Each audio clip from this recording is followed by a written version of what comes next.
নমস্কার। অনেকদিন বাদে আবার এলাম আপনাদের কাছে। একটু সুযোগ পেয়েছি, সময় পেয়েছি, একটু ব্রেক নিলাম কাজ থেকে। খুলে দেখি অনেক কমেন্টস জমে গেছে, অনেক জিজ্ঞাসা জমে গেছে, অনেক ভালোবাসা জমে গেছে।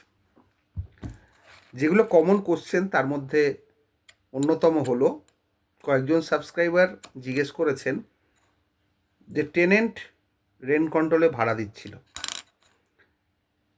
তারপর টেনেন্ট মারা যায়। তার ওয়াইফ রেন্ট কন্ট্রোলে ভাড়া দিচ্ছে তার ছেলে মেয়েদের সঙ্গে। ওয়াইফও মারা গেল। এদিকে 5 বছরও হয়ে গেছে মেন টেনেন্ট মারা যাওয়ার পর।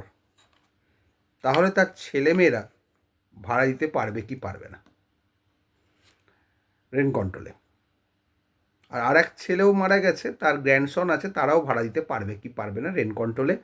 রেন্ট কন্ট্রোল অ্যাকসেপ্ট করবে কি করবে না? দেখুন, রেন্ট কন্ট্রোল এখন কিন্তু সেই আগের মতো আর রেন্ট কন্ট্রোল নেই যে চোখ বুজে সব কাজ হয়ে যায়। রেন্ট কন্ট্রোলে এখন সব এফিসিয়েন্ট অফিসাররা আছে, তারা দেখে বুঝে শুনে রিপিটেডলি সব কাগজ দেখে তারপর পাস করেন রেন্ট কন্ট্রোলে টাকা জমা দেওয়ার জন্য। যদি দেখা যায় যে মেন টেনেন্ট মারা গেছে, 5 বছর হয়ে গেছে, তাহলে তার ছেলে মেয়েদের কাছে কিন্তু আর ভাড়া নেবে না নতুন করে। এবার কেউ দিয়ে যাচ্ছে আলাদা কথা, কন্টিনিউ করে যাচ্ছে, ছেলে মেয়েরা 5 বছরের আগে থেকে, সেটা রেন্ট কন্ট্রোলার জানতে পারবে না, চলে যাচ্ছে। কারণ রেন্ট কন্ট্রোল একবার পাস করে দিলে ওটা ডিপার্টমেন্টে জমা হয়।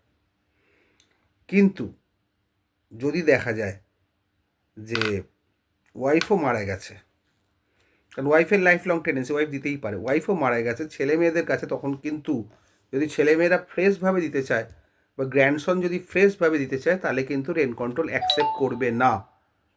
কারণ 2G প্রভিশন যেখানে এসে গেছে, সেখানে আর রেন্ট কন্ট্রোলের কিছু করার নেই। এই হচ্ছে সিস্টেম। সুতরাং এখানে যদি দেখতে পাই আমরা যে মেন টেনেন্ট মারা গেল, তার ওয়াইফ মারা গেছে, তার ছেলেমেয়েরাও মারা গেছে, গ্র্যান্ডসন কিন্তু নতুন করে আর ভাড়া জমা দিতে পারবে না রেন্ট কন্ট্রোলে। এইটাই হচ্ছে আইন। সুতরাং আপনারা নিশ্চিন্ত থাকুন, রেন্ট কন্ট্রোল এই ধরনের ভাড়া নেয় না। আর যদি নেয়ও ভুল করে, তাতে টেনেন্টের কোনো এক্সট্রা রাইট অ্যাক্রু করবে না। আর রেন্ট কন্ট্রোল ডিপোজিট মানে at your risk and cost.